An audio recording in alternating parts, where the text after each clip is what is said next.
Dobrý večer, přátelé. Zkusíme tady nainstalovat obrubu. Máme to úplně jednoduché, potřebujeme zakrýt tady tu žumpu, takže tady vytvoříme takový úplně jednoduchý záhon. Je 6 hodin odpoledne, myslím si, že za hodinu to máme hotový.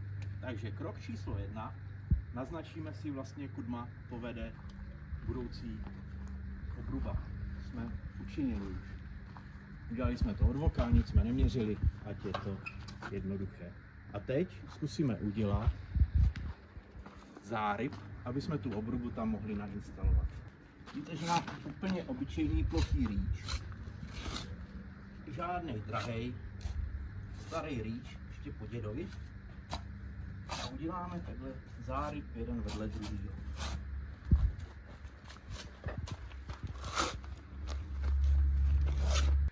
Na vytvoření zárybu jsem použil obyčejný rýč. Oproti novým rýčům je dobrý v tom, že ten rýč je plochý. Není zaoblený jako nový moderní Fiskarsy nebo jiné rýče. Je rovný. Obyčejný rýč. A vidíte, že sice tamhle to bylo měkké, ale tady kolem té nádrže, že je vlastně vysypaný štěrk a šotolina. Takže tady to bylo poměrně tvrdý, ale myslím si, že se s tím popereme. Použijeme dva typy obrub. Použijeme samofixační ocelovou obrubu 1,5 mm. Nejběžnější a nejpoužívanější typ. Samozřejmě je to naší výroby. A jako druhou kolem nádrže, protože tam nemůžeme jít příliš hluboko, tak použijeme pouze 10 cm obrubu bez hrotů, která se nechá s touto samofixační úplně jednoduše kombinovat. Takže pojďme se podívat, jak se vůbec ty obruby instalují. Takže co k instalaci, vážení přátelé, budeme potřebovat? Budeme potřebovat obyčejnou akuvrtačku s bitem, šroubky, gumovou palici, na instalaci obyčejný nůž, mulčovací folii a mulčovací kůru. A mám tady ještě krompáč. Ten vám potom ukážu, k čemu bude dobrý. Pojďme na to, pojďme se podívat, jak to tam dáme. Takže jsme vytvořili úplně jednoduché zárypy, do kterých vložíme takhle samofixační obrubu. Já vím, tady je to hodně měkké, ale ta komplikace teprve přijde. Takže si je takhle poskládáme a skládáme je rovnou tak, aby se překrývaly zámkem 5 cm přes sebe. Takhle krásně zapadnou do sebe. Úplně jednoduché. Lehce jenom zatlačíme a pokračujeme. Jde to velice snadno a rychle. Tak. Vytvarujeme do oblouku, jak požadujeme. Tady už začínáme naznačovat lehký oblouk. Nám to vyjelo. A teď, když je máme takhle naznačené, jak by se nám ta linie zhruba líbila, teď máme nasazené obruby, podle toho, jak se nám líbí, vlastně jak jsme si vyznačili okraj záhonu a zkusíme je teďka sešroubovat. Ty obruby sedí krásně do sebe, díky zámku, jedna přes druhou, v šířce 5 cm. Přesně nám sedí otvory a dáme tam jednoduše vrut. Nic složitýho, nic nemožného. Jeden, druhý.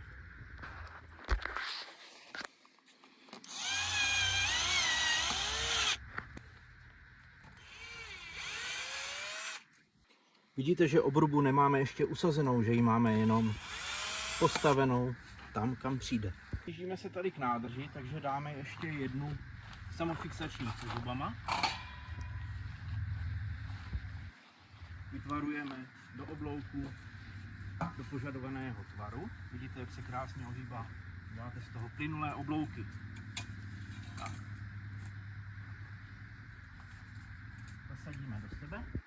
A tady můžeme, protože jsme u nádrže, tak tady už dáme bez zubů, aby jsme tu nádrž nepoškodili, protože není hluboko pod povrchem. Zasadíme do sebe a vytvarujeme do požadovaného tvaru. Úplně jednoduše. Už nám to vyjde. Skoro.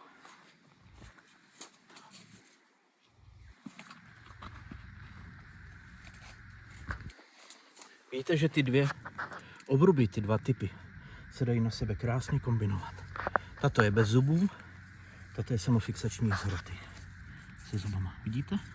A myslím si, že tady potom budeme pokračovat v záhonu ještě dál, jinak bychom museli obrubu kousek zaříznout a vložit tam kousíček. Obruby jsme si sesadili do oblouku, jak potřebujeme, a jednoduše je opět svrtáme dohromady. Do předvrtaných otvorů vložíme šroubky. Tady vlastně dávám tu plochou obrubu bez hrotu. Krásně to do sebe zapadne, sedí. Obruby máme zasazené do žlabu, který jsme udělali rýčem a vytvarovali jsme si je podle líbosti. Vidíte, že jdou udělat krásně oblouky i někud strnější přechody. A teď k tomu potřebujeme gumovou paličku. Jdem na to. A gumovou paličkou obruby jednoduše zaklepeme. Nebojte se přitlačit do požadované hloubky. Ale profíci používají něco jiného. Koho by bavilo klečet? Vezmete krompáč a krompáč tady má dřevo. A naše obruby jsou velmi kvalitní, nemusíte se bát. Takže vezmete krompáč a jednoduše takhle zatlačíte do požadované hloubky. Toto byste s konkurenčním výrobkem dělat nemohli.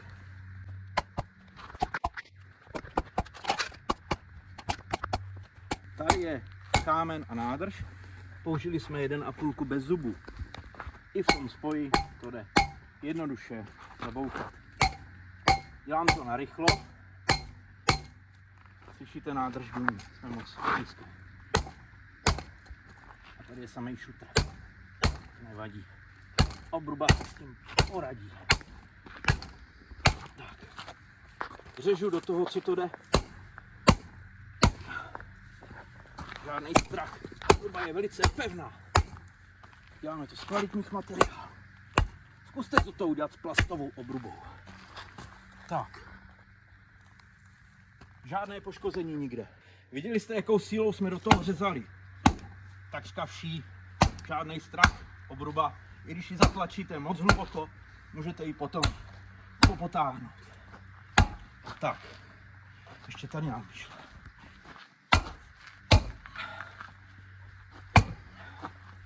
Chce to trochu síly, ale dá se to. A máme nainstalovanou obrubu. Tak, teď ji zbývá jenom přihrnout, nainstalovat folii, zakůrovat a máme záhon hotový. Obrubu máme zahrabanou, necháme ji koukat na terén zhruba 1,5 cm až 2 cm, protože plánujeme na podzim výsadbu trávníků a až drn travní trochu zmohutní, tak vlastně nabitní tu půdu o ten centimetr až 1,5 cm. Proto je dobré tu obrubu nechat takhle kousek vyčnit.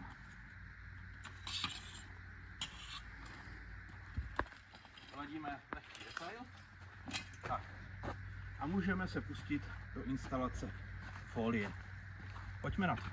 Natáhli jsme geotextilí. Geotextilí nezařezáváme podle obruby hned, ale teď použijeme mulč na to, aby jsme tu geošku zakryli, a až to budeme mít pěkně celé zamulčované, teprve potom naposledy ořízneme geotextilí.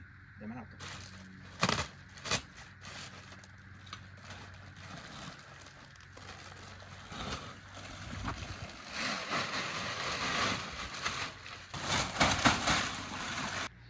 Záhon máme zamulčovaný, sice by to chtělo ještě nějaké zahradnické úpravy, ale děláme to v rychlosti, takže